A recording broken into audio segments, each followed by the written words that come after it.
Hello everyone मैं पम्पी और आपलोके चाइছে पम्पीज kitchen. मैं पुनर्बार आपलोक सकलोके पम्पीज किचनলৈ आदৰণি জনাইছো। मैं আজি आपलोকৰ মাজত बेसনৰ पकৰি रेसिपि शेयर কৰিম।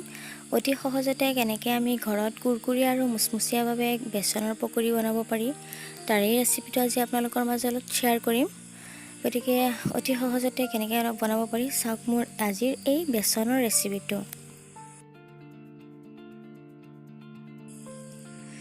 बेसনৰ पकৰি বনাবলৈ মই লৈ লৈছো প্ৰথমতে 2 চামুচ মান সৰু চামুচেৰে চাউলৰ পেষ্ট, তাৰ পিছত দিছো মই 1 কাপ বেসন আৰু দিছো ইয়াত 4 চামুচেৰে আধা চামুচ বেকিং পাউডাৰ আৰু ইয়াত দিছো এটা ৰঙা জলকীয়া কাটি দিছো আৰু দিছো পিয়াজ দুটা মিহি মিহিকৈ কাটি দিছো পিয়াজখিনি।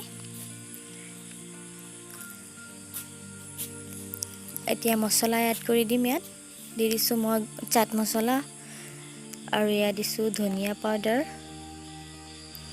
এতিয়া দিছো জলকীয়া গুৰি অলপমান, হালধি গুৰি আৰু জলকীয়া গুৰি অলপমান। এতিয়া দিছো জিৰাৰ গুৰি।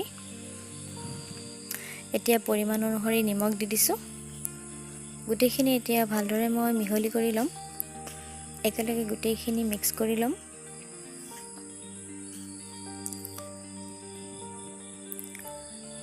এতিয়া দিছো মই নহৰুৰ পেষ্ট 1 চামুচ আৰু অলপ পানী দি মই গোটেইখিনি ভালদৰে মিক্স কৰি লম।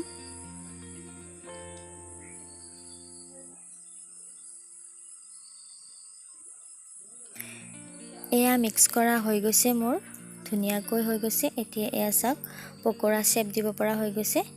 গতিকে এতিয়া কেৰাহী এখন বহাই তেল দি দিছো আৰু ইয়াত মই দি দিছো পকৰাখিনি। बेसনৰ पकৰি হয়, খাবলৈ বহুত টেষ্টি। বাট ইয়াত মই চাউলৰ গুড়িৰ পেষ্ট দিছো কাৰণে বহুত মুচমুচিয়া হ'ব খাবলৈ। আপোনালোকে এনেদৰে বনাই নে নাই বনাবচোন এদিন। এতিয়া মই এনেদৰে লৰাই ভাজি থাকিম যেতিয়ালৈকে ধুনীয়া গোল্ডেন কালাৰ এটা হৈ নাযাব।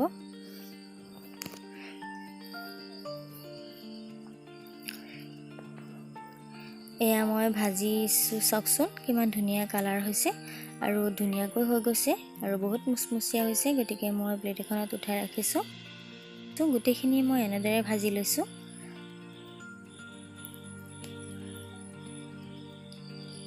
গোটেইখিনি মোৰ ভজা হৈ গৈছে। এয়া চাওক অতি সহজ হয় বনাবৰ কাৰণে। আপোনালোকে এদিন এনেদৰে বনাবচোন আৰু মোক কমেন্ট কৰি জনাব কেনেকুৱা লাগিছে। মই ইয়াত চাউলৰ গুড়ি ব্যৱহাৰ কৰিছো কাৰণে বহুত মুচমুচিয়া হৈছে খাবলৈ আৰু বহুত ভাল হৈছে। গতিকে আপোনালোকে খাব আৰু মোক জনাব। ভিডিওটো চাই যদি ভাল পাইছে লাইক কৰিব, কমেন্ট কৰিব আৰু আপোনাৰ ফ্ৰেন্ডছ ৰিলেটিভ সকলোলৈ ভিডিওটো শ্বেয়াৰ কৰি দিব। তেনেহলে আজিলৈ এইখিনি। গোটেইখিনি ভিডিও চোৱাৰ বাবে আপোনালৈ বহুত ধন্যবাদ থাকিল। বেলেগ এটা ভিডিওৰ সৈতে আকৌ লগ পাম। আজিলৈ বাই বাই। Thank you.